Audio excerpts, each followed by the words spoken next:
Gospel of John, chapter 19. So then Pilate took Jesus and scourged him, and the soldiers twisted a crown of thorns and put it on his head, and they put on him a purple robe. Then they said, "Hail, King of the Jews!" and they struck him with their hands. Pilate then went out again, and said to them, "Behold, I am bringing him out to you, that you may know that I find no fault in him." Then Jesus came out, wearing the crown of thorns and the purple robe. And Pilate said to them, "Behold the man." Therefore, when the chief priests and officers saw him, they cried out, saying, "Crucify him! Crucify him!" Pilate said to them, "You take him and crucify him, for I find no fault in him." The Jews answered him, "We have a law, and according to our law he ought to die, because he made himself the Son of God." Therefore, when Pilate heard that saying, he was the more afraid, and went again into the praetorium, and said to Jesus, "Where are you from?" But Jesus gave him no answer. Then Pilate said to him, "Are you not speaking to me? Do you not know that I have power to crucify you, and power to release you?" Jesus answered, "You could have no power at all against me unless it had been given you from above. Therefore the one who delivered me to you has the greater sin." From then on Pilate sought to release him, but the Jews cried out, saying, "If you let this man go, you are not Caesar's friend. Whoever makes himself a king speaks against Caesar." When Pilate therefore heard that saying, he brought Jesus out and sat down in the judgment seat in a place that is called the Pavement, but in Hebrew, Gabbatha.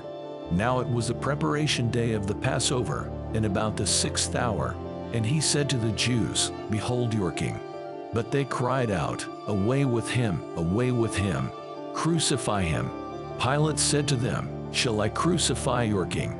The chief priests answered, "We have no king but Caesar."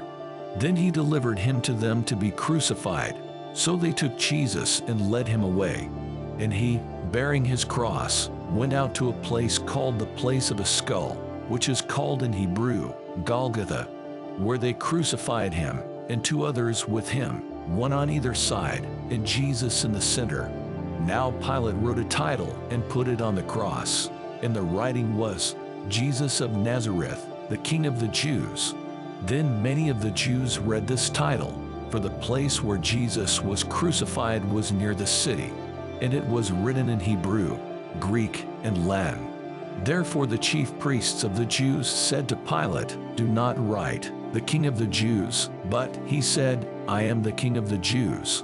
Pilate answered, "What I have written, I have written." Then the soldiers, when they had crucified Jesus, took his garments and made 4 pots, to each soldier a part, and also the tunic.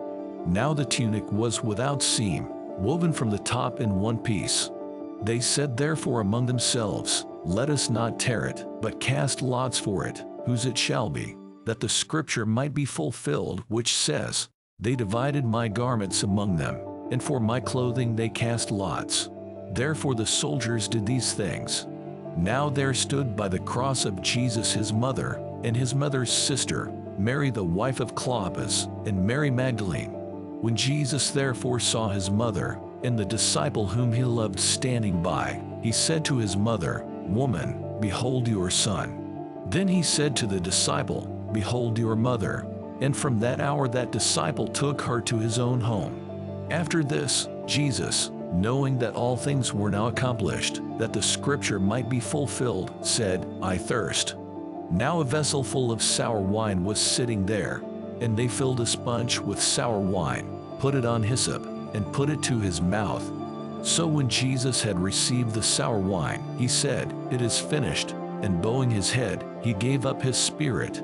Therefore, because it was the preparation day, that the bodies should not remain on the cross on the Sabbath, for that Sabbath was a high day, the Jews asked Pilate that their legs might be broken, and that they might be taken away. Then the soldiers came and broke the legs of the first and of the other who was crucified with him. But when they came to Jesus and saw that he was already dead, they did not break his legs. But one of the soldiers pierced his side with a spear, and immediately blood and water came out. And he who has seen has testified, and his testimony is true. and he knows that he is telling the truth, so that you may believe. For these things were done that the scripture should be fulfilled, not one of his bones shall be broken. And again another scripture says, they shall look on him whom they pierced. After this, Joseph of Arimathea, being a disciple of Jesus, but secretly, for fear of the Jews, asked Pilate that he might take away the body of Jesus. And Pilate gave him permission. So he came and took the body of Jesus. And Nicodemus, who at first came to Jesus by night, also came, bringing a mixture of myrrh and aloes, about 100 pounds. Then they took the body of Jesus, and bound it in strips of linen with the spices, as the custom of the Jews is to bury. Now in the place where he was crucified there was a garden, and in the garden a new tomb in which no one had yet been laid. So there they laid Jesus, because of the Jews' preparation day, for the tomb was nearby.